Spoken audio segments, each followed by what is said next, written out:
बाहर निकलना art of life है। Now I invite Ravi sir for his speech.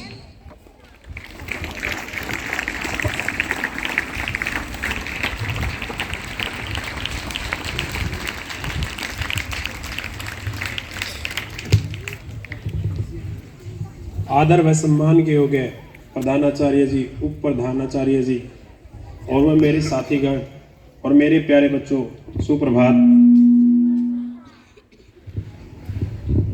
जैसे कि मैंने आप सभी बच्चों को एक शुरुआत की थी अच्छा क्रमधारी होने की, मैंने आप बच्चों को बताया था कि कैसे आत्मा और परमात्मा का मिलन होता है।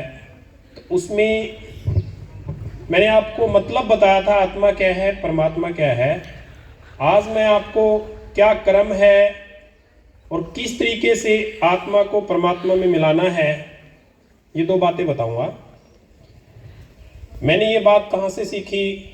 श्रीमद् भगवत गीता के पार्ट 18 में, गीता उपदेश भाग 18 में अर्जुन श्री कृष्ण भगवान से पूछते हैं कि हे श्री कृष्ण, ये कर्म क्या है और किस तरीके से इंसान अलग अलग योनि में जन्म लेता है, मुझे इसका मतलब समझाइए।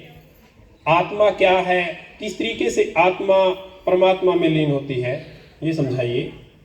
तो श्री कृष्ण भगवान बताते हैं कि कर्म सिर्फ इंसान का होता है, मनुष्य जीवन का ही कर्म होता है। एक मनुष्य जीवन को ही कर्मधार्य बनाया है। जितने भी पशु पक्षी जानवर हैं, उनका कोई भी कर्म नहीं होता बेटे, उनमें समझ नहीं है, उनका कोई कर्म नहीं होता। उन्होंने अच्छा किया, बुरा किया, जैसा भी किया, उनका कोई किसी तरीके से नोटिस नहीं होता है। कर्म करने वाला इंसान दो तरह के कर्म करता है, अच्छे बुरे। उसको दो तरह की योनियां मिलती हैं, स्वर्ग और नरक।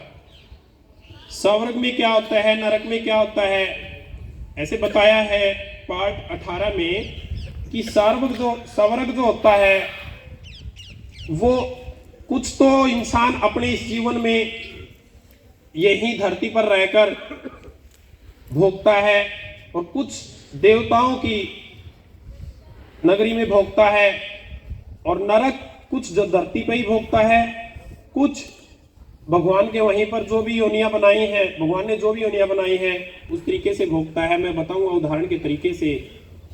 जैसे एक राजा था और उसका एक बेटा था और बहुत अच्छा राजकाज उनका चल रहा था। एक बेटा था उनका, तो अच्छा शिक्षित था बेटा उनका। वो उनको अच्छी शिक्षा दीक्षा देकर उन्होंने उनका राज्याभिषेक करवाया। तो उस समय तक राजा जो है वो सुख भोग रहा था, राजा सुख भोग रहा था।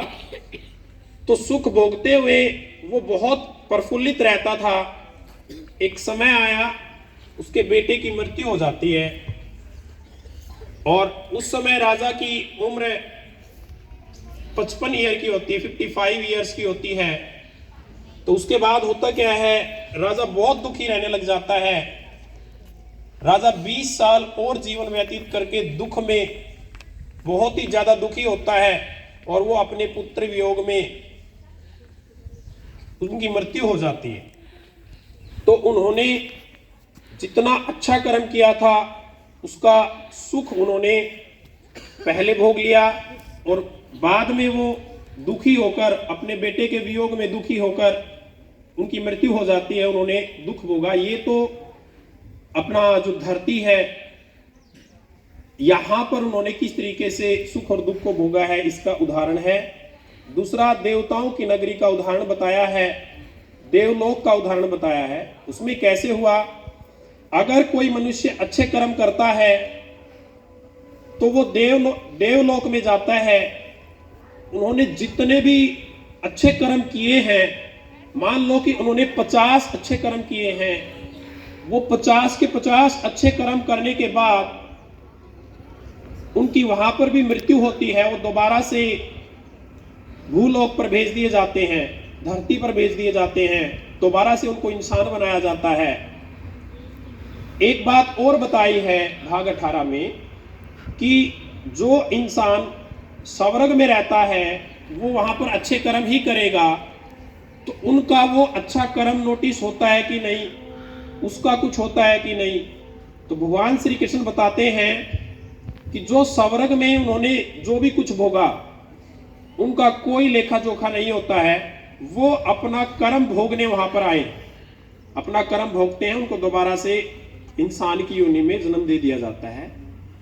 और ये बात बताई गई कि अगर किसी इंसान ने बुरे कर्म किए हैं, उसे पशु की योनि मिली है या जो भी योनि मिली है, उसमें अगर वो बुरे कर्म करता है तो उसका लेखा जोखा, उसका कोई लेखा जोखा नहीं होता बेटा। वो अपने कर्म को, बुरे कर्मों को भोगने के लिए आता है।